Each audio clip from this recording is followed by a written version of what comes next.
Assalamualaikum teman-teman. Hah? Ini Mio. Oh iya, Cece. Oke, assalamualaikum teman-teman. Selamat malam. Hari ini hari ya. Sinci Ya, hari ini hari Kamis teman-teman. Kamis malam. Kami nggak jadi keluar, jadi di rumah saja malam ini habis makan malam. Jadi ini kami ya daripada nggak bikin konten, kami coba menjawab saja pertanyaan dari teman-teman. Kemarin tuh saya ini benernya udah banyak yang dulu-dulu juga banyak teman-teman yang tanya, cuma kami belum bisa menjawab gitu ya. Nah ini kami coba malam ini ya, sedikit saja videonya itu tentang masalah gimana sih kerja di Cina itu ya, gimana caranya mendapatkan kerja di Cina, terus syarat-syaratnya apa saja, terus apa lagi ya, mungkin upah minimum itu aja ya teman-teman ya, upah minimum saja. Habis itu pajak gimana gitu ya, pajak untuk penghasilan tuh gimana di Cina. Nah ini kami mulai aja. Ini kami kemarin itu saya tanya ke istri ini, kira-kira di beberapa kota saja ya, yang kira-kira banyak orang asingnya gitu aja, itu kami coba nanti berapa sih pajaknya itu di sana gitu. Jadi saya mulai teman-teman. Jadi pertama kali kalau kepingin kerja di Cina itu kita harus tahu websitenya teman-teman. Saya dulu pertama itu ngapply pekerjaan itu juga lewat website. Jadi nggak istilahnya nggak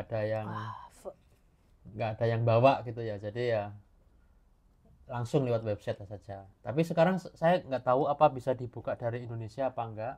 Dulu bisa. Jadi nanti saya cantumkan di sini ya. Itu websitenya itu nomor 1 itu saya dulu ngapply itu 51job.com. www.51 www.51job.com. Itu dulu pertama saya.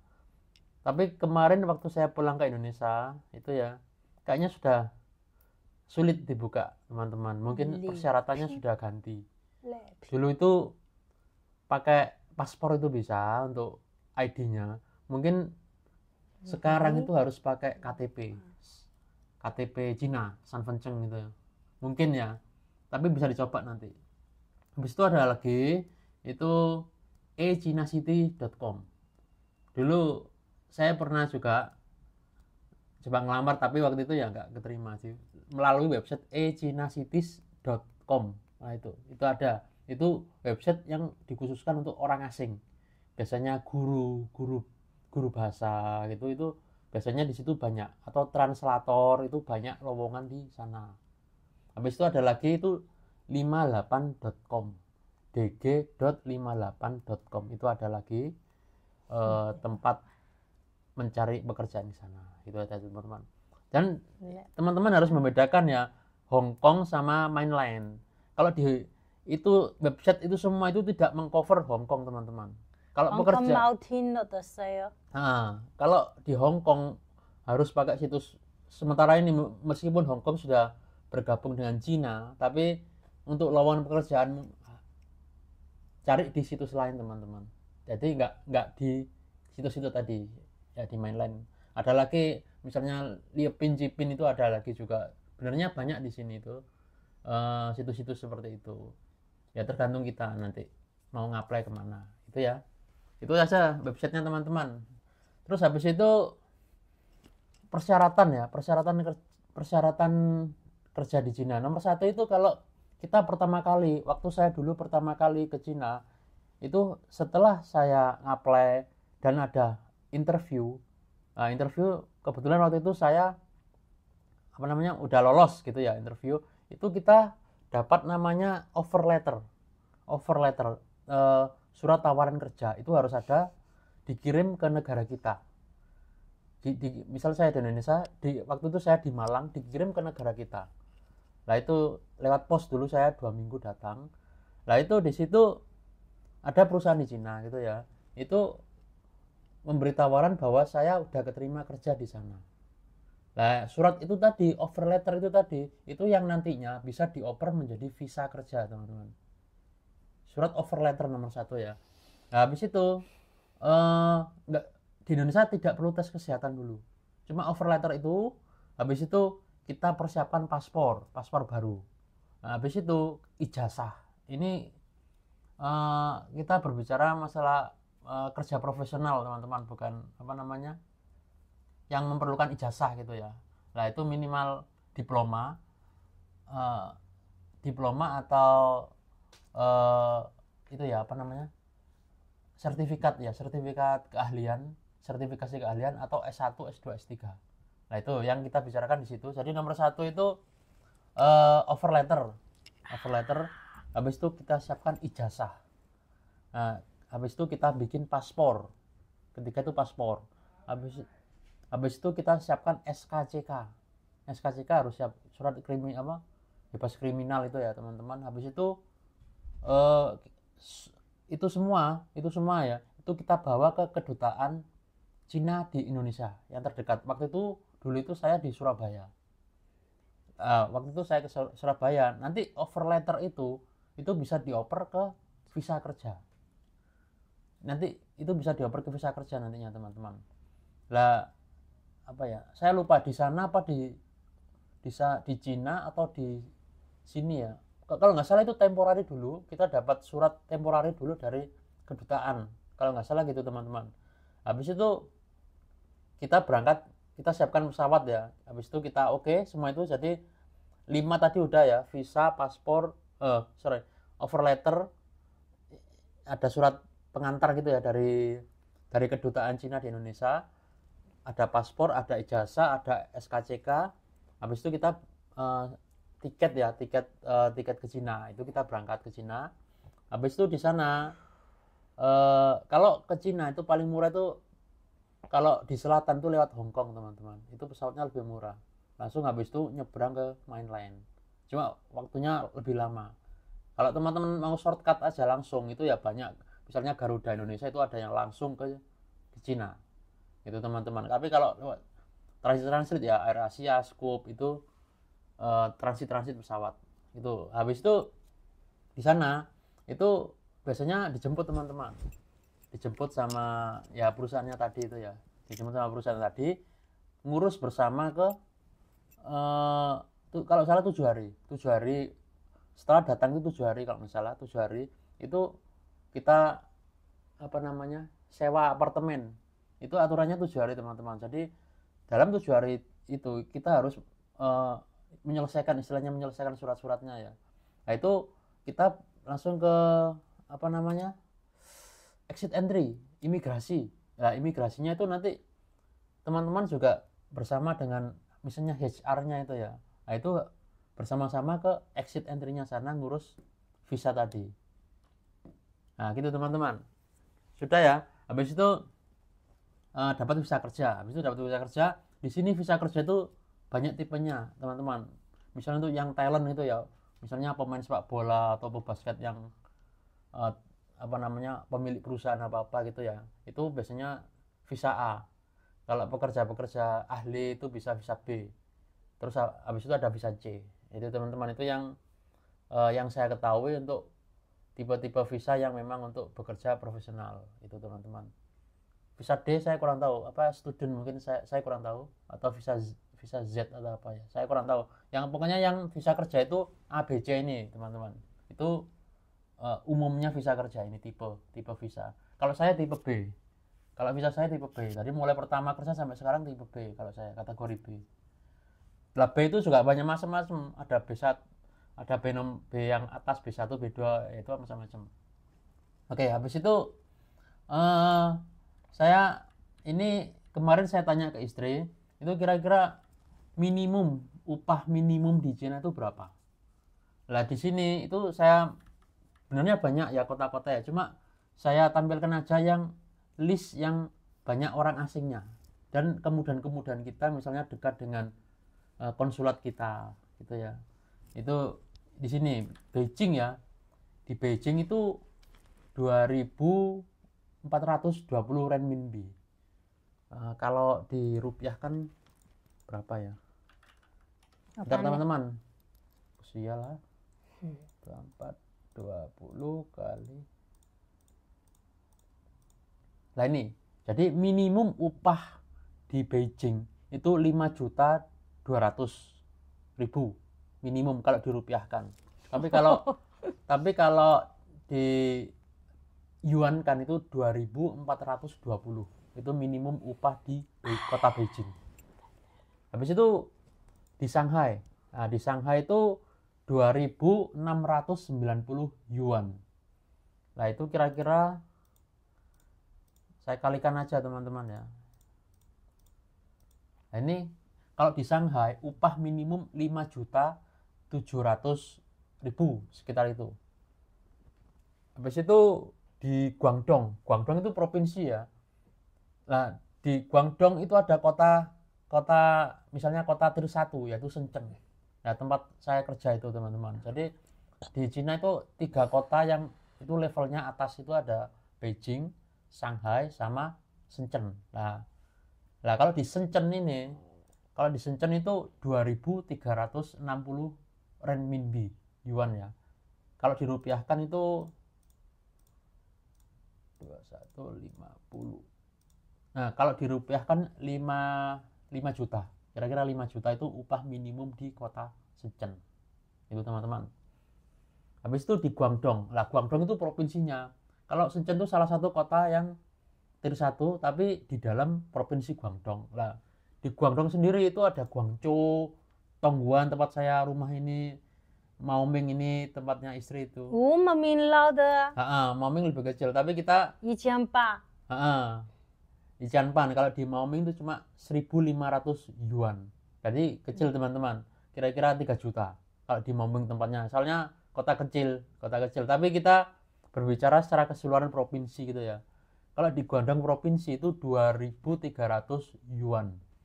Nah, itu kalau saya hitung ke rupiah itu jatuhnya 4.900.000. Jadi Guangdong itu 4.900.000. Nah, kalau Shenzhen itu 5 juta. Nah, gitu. Jadi cuma selisih 200.000. Itu antara Shenzhen sama provinsinya di Guangdong. Nah, itu teman-teman ya, itu empat di Cina, 4 daerah di Cina yang itunya level atas, tier nomor 1 itu. Nah, habis itu kita bicara ke lebih bawahnya lagi. Tapi ini juga banyak. Di sini juga banyak pekerja juga, yaitu di Nanjing. Nah, sebelum saya ke Shenzhen, dulu saya kerja di Nanjing juga. Nah, Nanjing itu ibu kotanya Jiangsu. Nama provinsinya Jiangsu, tapi ibu kotanya namanya Nanjing. Nah, itu di sini ya. Kalau Nanjing itu 2.280 upah minimumnya. Jadi saya convert ke rupiah. Nah, di Jiangsu kira-kira 4.900. Jadi sama dengan provinsi Guangdong. Itu di Nanjing. Betul ya? Dui. Zhejiang yang. Bentar. Yang. Oh iya, 4.900 teman-teman. Jadi hampir sama mirip dengan Guangdong. Ini di Nanjing, tapi di ibu kotanya ya, bukan di sekelilingnya ya. Di Nanjing itu ada Wuxi, ada Suzhou juga ada. Tapi yang saya utamakan itu ibu kotanya, yang biasanya umumnya orang asing itu tinggal di situ. Kalau kita sampai ke pelosok-pelosok gitu, biasanya kesulitan untuk pertama kali kan gitu teman-teman. Habis itu di kedua itu, dan ini juga salah satu kota besarnya yang banyak tempat-tempat kantor-kantor itu yang di Hangzhou. Nah, itu provinsinya namanya Zhejiang. Ibu kotanya Hangzhou. Nah, Hangzhou itu Alibaba itu teman-teman ya, tempatnya Alibaba, markasnya kan di situ. Nah, itu di Hangzhou itu sama dengan di Nanjing, sama plek dengan di Nanjing. Jadi saya convert 4.900.000 itu upah minimum di Zhejiang Hangzhou. Itu teman-teman. Ya itu ya. Jadi kira-kira rata-rata di situ. Kalau memang ada di luar itu di atas ya, misalnya Liaoning di Shenyang, di Liaoning ya mungkin beda lagi. Tapi yang saya tampilkan ini rata-rata kota agak besar yang istilahnya bisa dikunjungi dengan mudah bagi orang asing yang pertama kali datang gitu. Oke ya, sudah selesai upah minimumnya. Jadi pertama tadi website, habis itu kedua itu dokumen-dokumen ya. Yang ketiga ini upah minimum. Habis itu pajak teman-teman, pajak penghasilan. Jadi kita orang asing. Jadi saya lihat itu bukan orang asingnya ya, tapi keseluruhan termasuk warga lokal, Cina. Tapi karena rata-rata itu hampir sama. Orang asing sama warga lokal Cina itu hampir sama. Jadi saya sambung jadi satu aja. Jadi gini teman-teman. Nomor satu, nanti coba saya tampilkan di sini aja ya. Di apa namanya? Apa di translate atau apa gitu ya. Untuk pajak, untuk bagi yang berpenghasilan 8.000 renminbi, 8.000 itu kali 21. Nah ini, untuk yang gajinya 17 juta, sekitar 17 juta, itu termasuk lebih kecil, maksimum 17 juta, itu potongan pajaknya itu 3%. Jadi ini 它这个8000 only for 3,000的3%, do you know? 的5000不需要 oh bukan. ，5,000 Oh, 不需要Oke. only 3,000. Oke, jadi ini 10%. teman-teman, katanya istri kalau di bawah 5.000 yuan. Bentar, di 5.000 yuan berapa ya? 这个不需要。 Ya, teng. Nah, kalau gaji kita itu 10.700.000, itu tidak perlu membayar pajak, termasuk di bawahnya. Jadi maksimum 10.750.000 itu tidak kena pajak penghasilan. Tapi di atas 10.750.000 sampai 17 juta itu kena pajak 3% dari penghasilan itu. Itu teman-teman ya. Ya, saya sambil ngitung teman-teman. Soalnya saya tuh kan pakai yuan di sini, tapi saya convert ke rupiah karena ada teman-teman yang minta seperti itu ya. Terus habis itu kalau di atas 8.000 yuan sampai 17.000 yuan. Nah, 17.000 yuan itu sekitar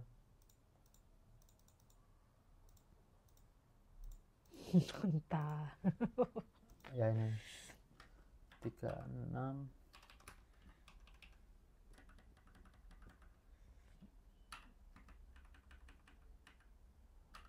Oh ini teman-teman, kalau antara 17 juta, kalau penghasilannya antara 17 juta sampai 36,5 juta itu kena pajak 10% dari penghasilan itu. Terus saya teruskan teman-teman, habis itu kalau penghasilannya 30.000 yuan, jadi 30.000 kali, nah, kalau penghasilannya 36 juta, antara 36 juta sampai 64 juta itu kena pajak penghasilan sebesar 20%. Nah, ini 64,5 juta. Habis itu kalau penghasilannya maksimum 40.000 renminbi, 40.000 kali. Nah, kalau penghasilannya antara 64 juta sampai 86 juta per bulan ya, 64 juta sampai 86 juta itu kena potongan 25% pajaknya. Nah, yang ini yang terakhir ya, kira-kira ya 60 kali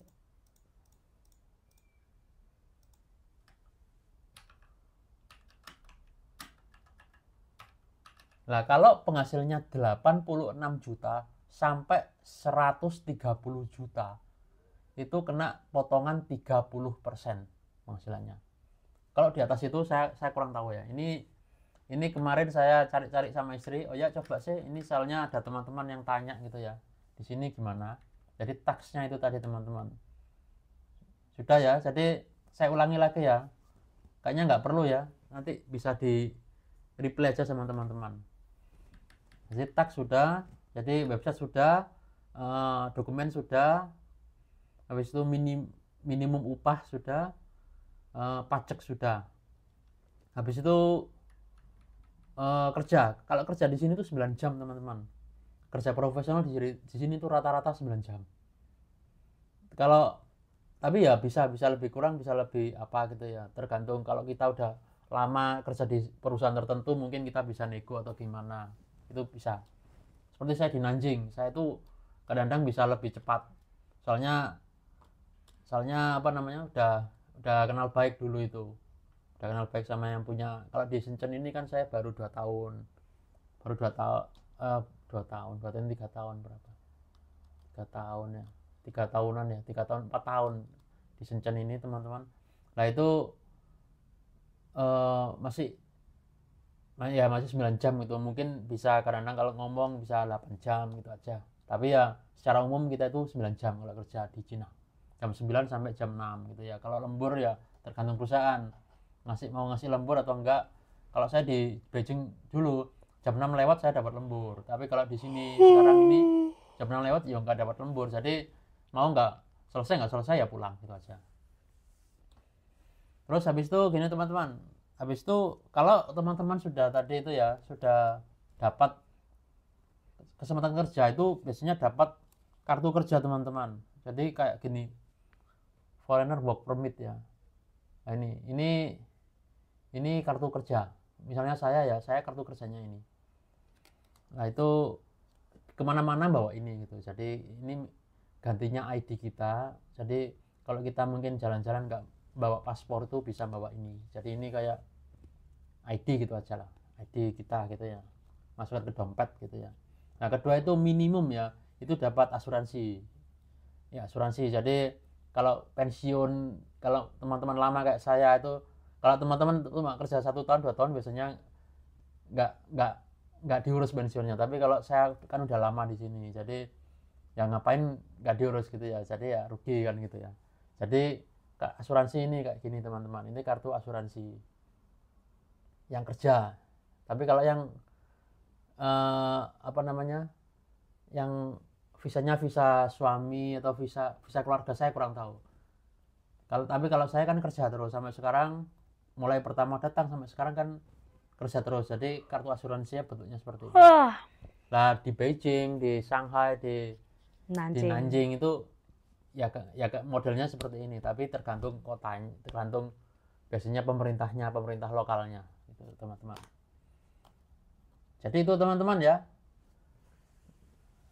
kayaknya udah cukup, nggak perlu